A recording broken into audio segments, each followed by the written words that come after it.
Hot off the presses, PragerU, 4 days old. Mother knows best. Why I fight for school choice.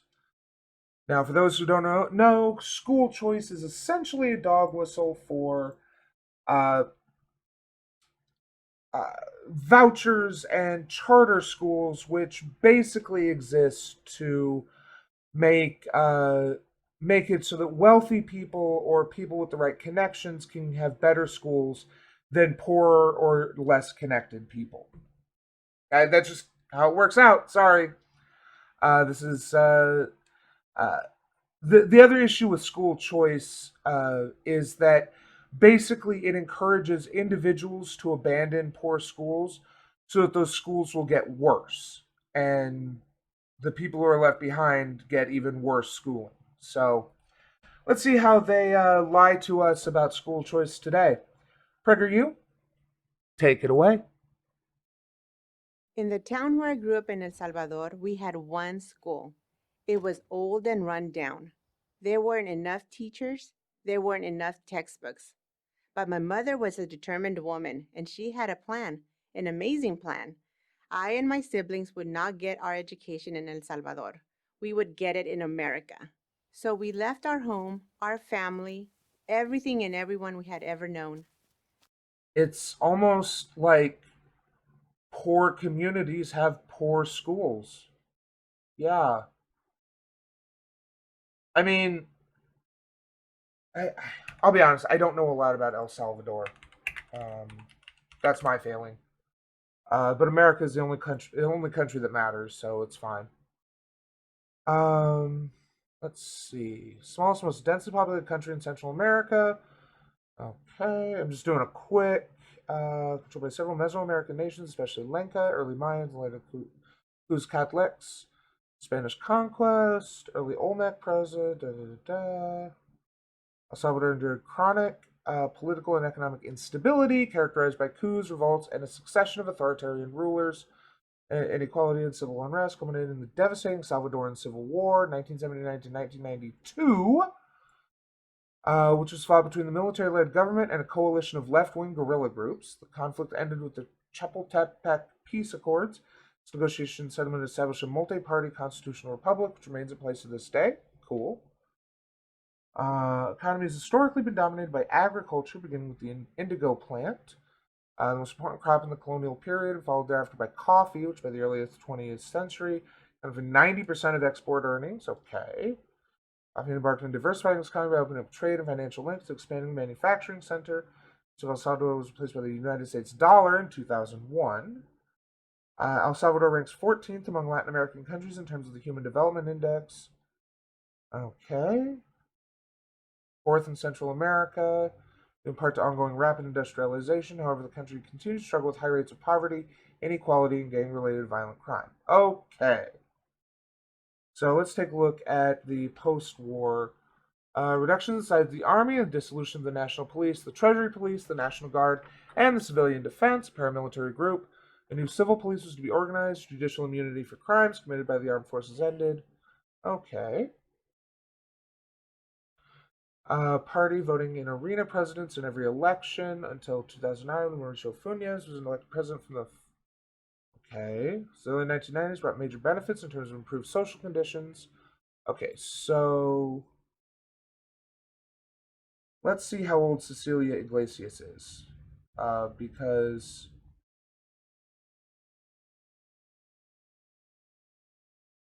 Huh, lost in a recall.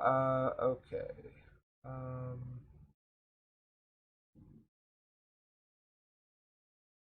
let's see. She might have. Just because someone who was going to school like in the late 80s, early 90s, uh, would have been um, allow our teachers to teach, yes, so that they can all catch COVID. Uh, let's see if Ballotpedia has any information.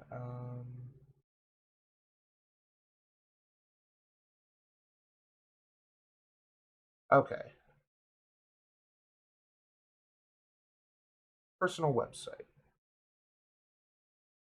I don't care.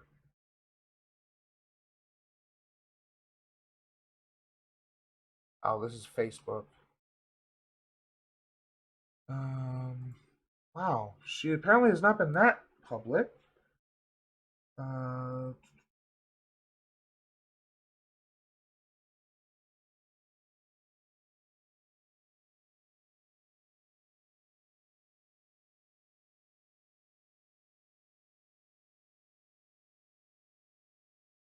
I mean, I don't want to take a guess at her age.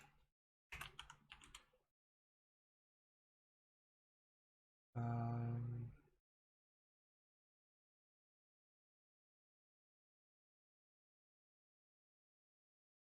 you know, so this might age 81. That's it. Yep, she's definitely 81. Um, okay.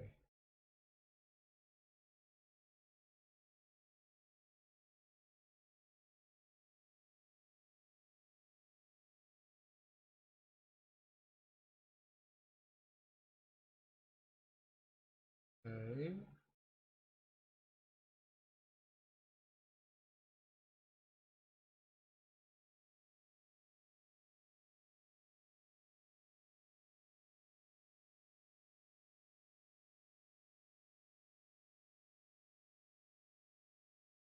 So I would say she's at least in her 30s, if not older.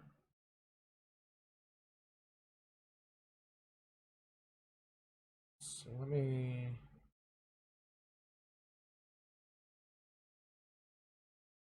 There we go. Uh, wow. Okay. Just because she's been. Yeah. So, um, given that she probably would have started school in the early to mid 90s. I mean, I started school in 92. So, you know, she probably grew up and moved during that interwar, post war period. So, uh, from the little bit of research we just did, I would say that any argument about how poor school choice was in her home country of El Salvador before she started school is fallacious. I guess you could say it was an extreme example of school choice. It was a miserable bus ride to California, long and hot, but we made it. That was the easy part. My mother barely spoke English. I spoke none.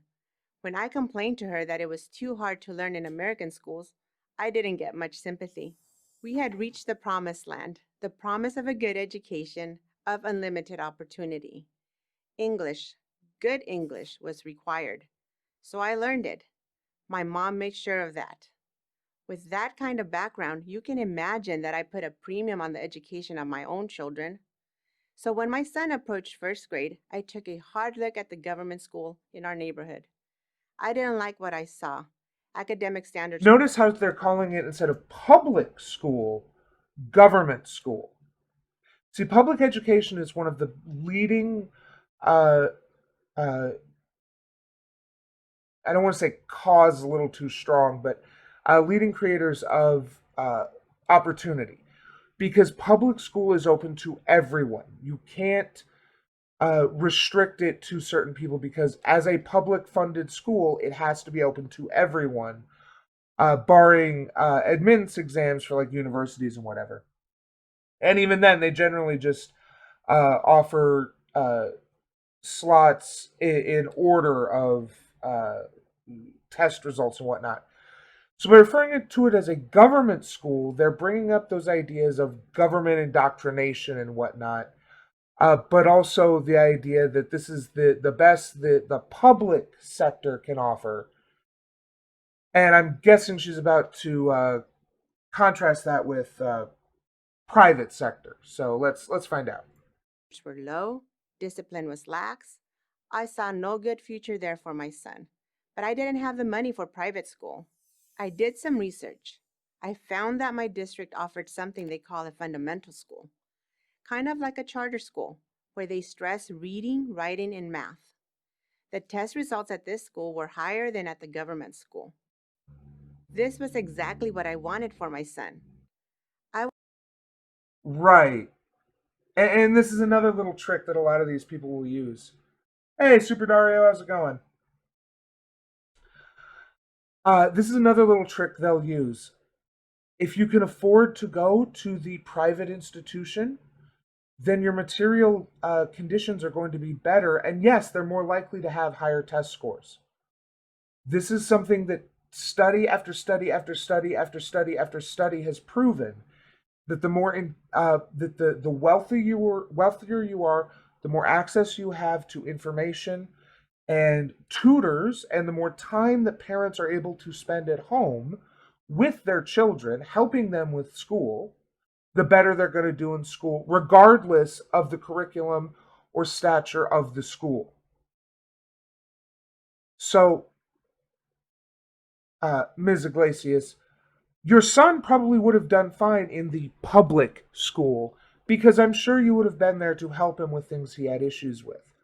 But many other people in the school don't have that luxury, so they probably would have done worse, and that's why the average was brought down. wasn't the only one. Many other parents had come to the same conclusion. A lot of good marketing and propaganda, Super Dario. That's why they take it seriously. But there weren't enough slots at the school to meet the demand. The only way to get in was through a lottery. My son's education was going to be determined by a lottery?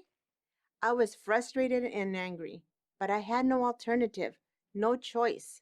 He didn't get in the first year, but he did in the second year. We got lucky. This didn't make me any less angry, though.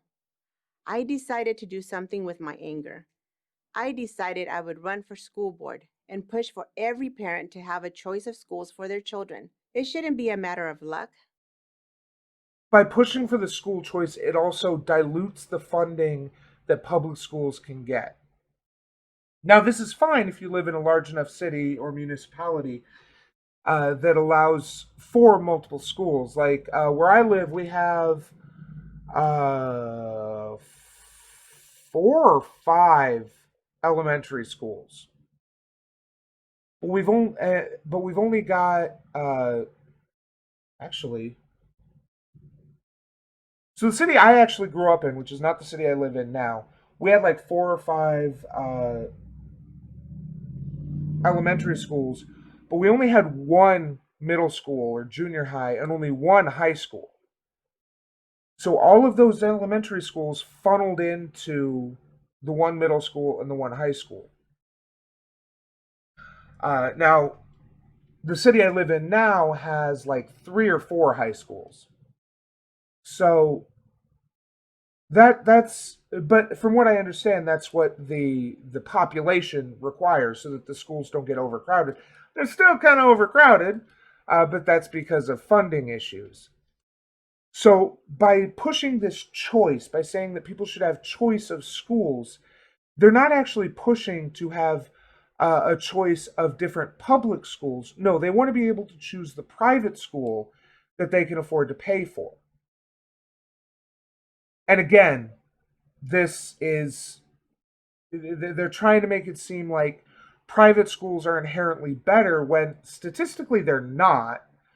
But more importantly, the reason why they may behave better in certain metrics is because the people who can afford to send their kids to those schools are the same kinds of people who are going to be able to support their children in their education. And this is important. This parental support is a huge part of.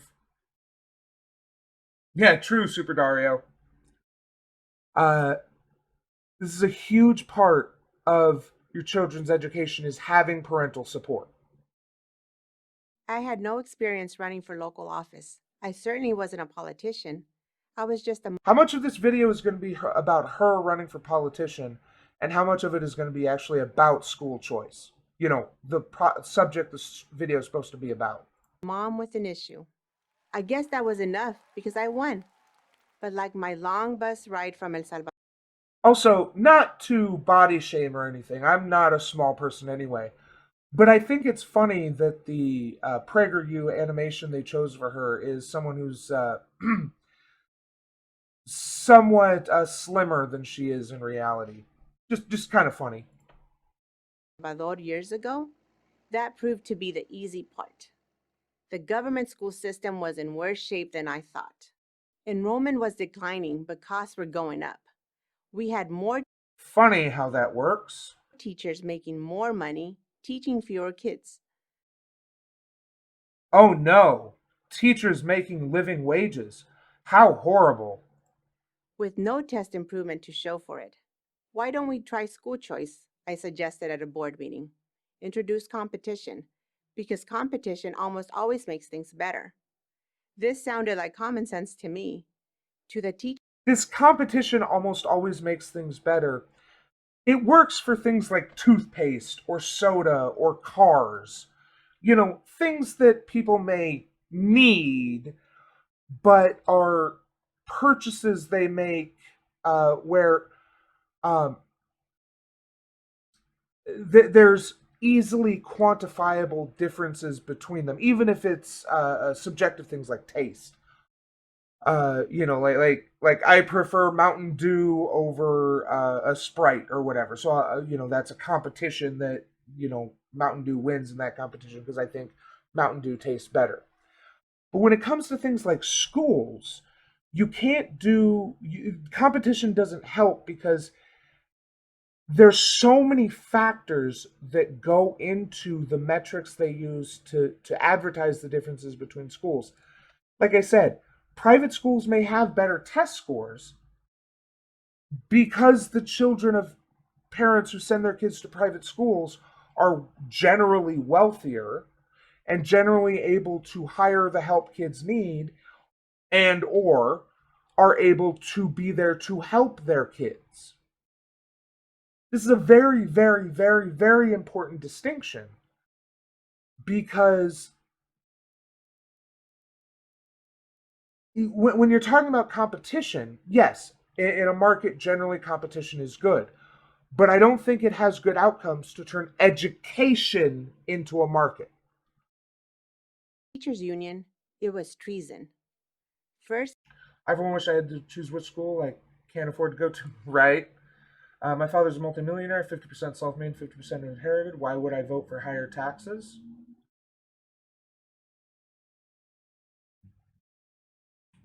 Uh, why would you vote for higher taxes, Snow Wolf? That's an excellent question. It depends on how selfish you are. Because higher taxes help everyone. They improve the whole of society. So if he paid higher taxes, then we would have, as Super Dario pointed out, a safer community. No, you said he inherited a good chunk of it, so at least 50%. So that's basically starting on second base at least. That's not self-made. Yeah, exactly, Super Dario. Inequality means crime. The greater the inequality, the more crime. Funny how that works out. came the nasty emails, then the ugly tweets. When I wouldn't shut up, the union packed board meetings with their activists. They booed me, called me names you wouldn't believe. Yes, because this will just lead to continued declining enrollment in the public schools and thus costs will continue to increase because income will decrease. I was even physically threatened, all because Oh, more like 40%. So you're walking it back. Okay.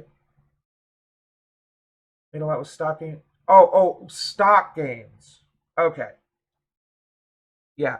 Uh, Being lucky on the stock market is not self-made by any definition I agree with. Having the money to invest in a stock market and then getting lucky with those uh, stock picks, that's not self-made. That's being lucky. I had And made yeah, uh, making money, okay, and it paid off. Congratulations. That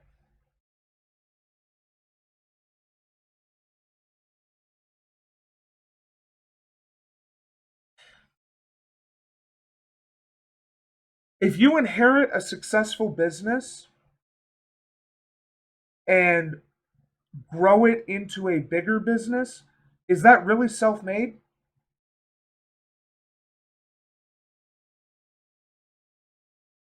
Like, would you call Elon Musk, who inherited millions from his parents, a self made billionaire? Because he inherited enough money that even if his shit failed, he didn't have to worry about how he was going to pay rent or eat. Uh, and he managed to. I mean, I'll grant Elon Musk a little bit more of the self made status than some billionaires because he did manage to help create a couple of successful businesses such as PayPal and Tesla, etc. But, oh, okay. Yes, self moderately grown. But you're ignoring how much of this self growth comes from what they started with. Uh, if you start with a a few $100,000 as an inheritance, then first of all, you probably had a pretty good life and education growing up, so you're already ahead of the curve that way.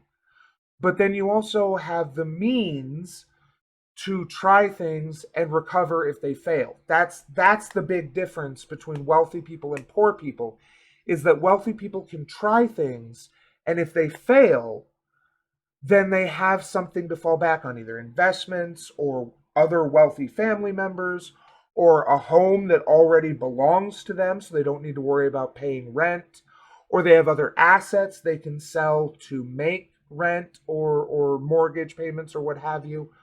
Whereas when a poor person tries and fails, they often lose everything. Oh, so your grandfather was a multimillionaire. So your father grew up in a millionaire household. Yeah. Ooh. Yes, yes. He started with a small loan of $1.5 million from his dad. Yep.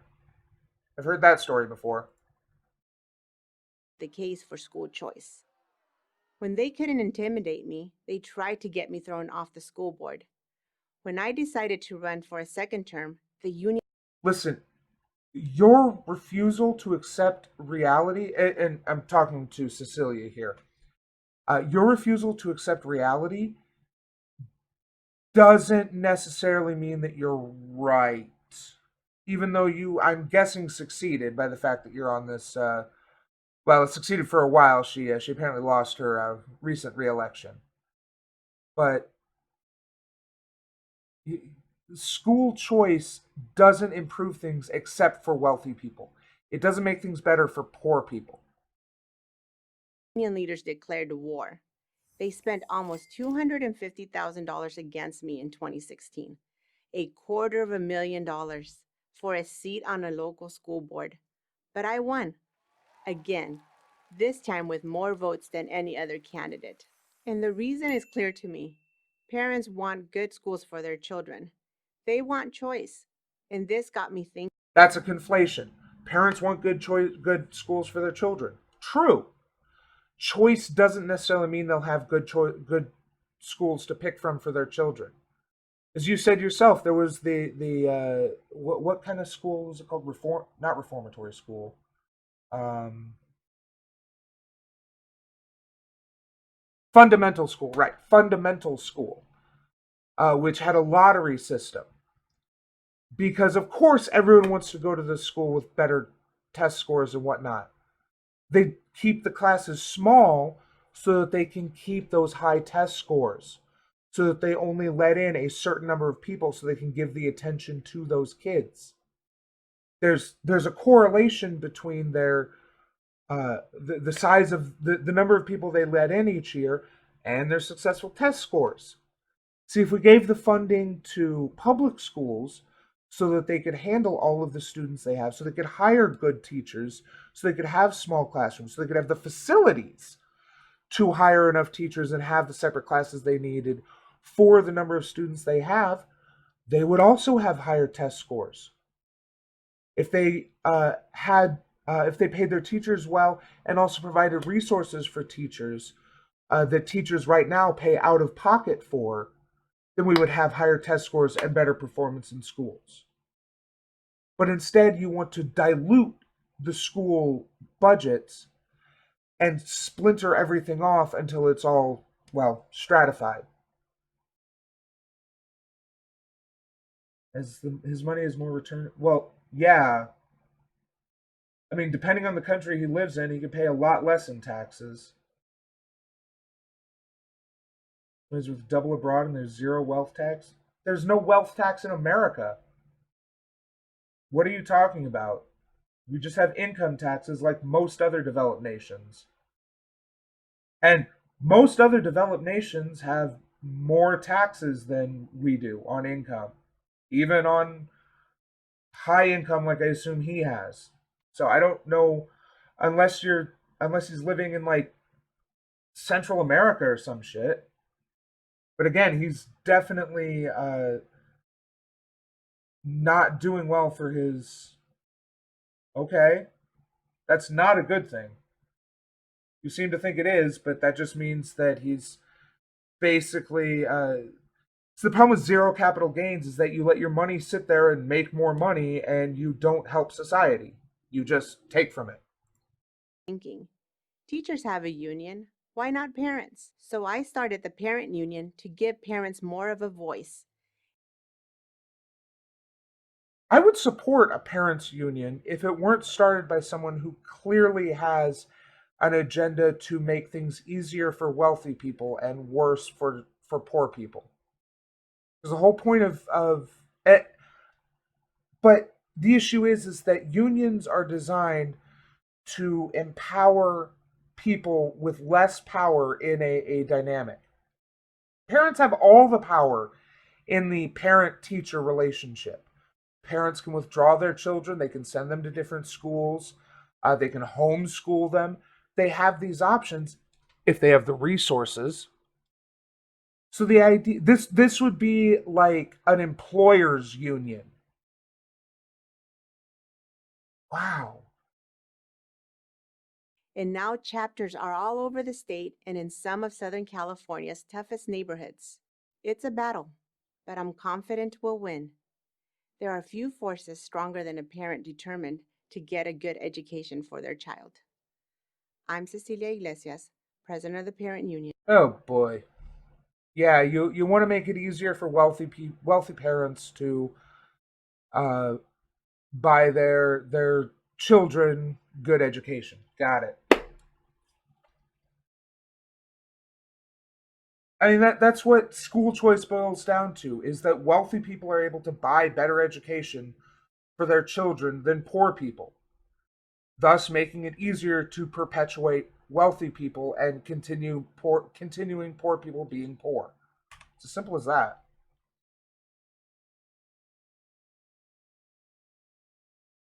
I mean, I would argue about whether someone who inherited $1.5 million and invested it and took a risk and got lucky in the stock market is deserving of wealth like that. But uh, there's a lot of people who uh, start businesses and work for years who don't get to enjoy their wealth due to their risks not paying off. So I kind of disagree there. Yeah, I agree, Super Dario. Other people's father deserved to not work until death to avoid eviction. Yeah, imagine that your father's paying for your college debt. I mean,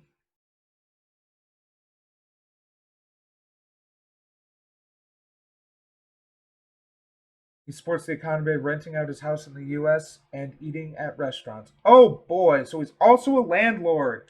Nice. We got the trifecta. Inherited his money, made more money on the stock market, and renting out his house. Nice. Yeah, and how exactly does someone sending him money in whatever foreign nation he lives in uh, he's still renting it out, so he's still a landlord. Uh, how exactly does him renting his house out, and so the money that they pay to the money that his renters pay him leaves the country? How exactly does that help the U.S. economy? How does it help the economy he lives in?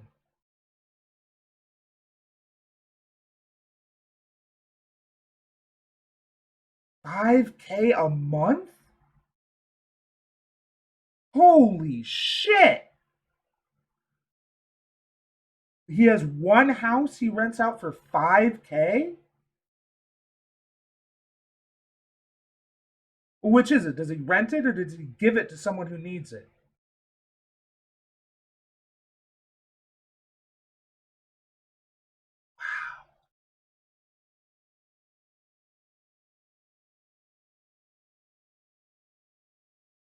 Okay. Yeah, renting isn't giving. That's still.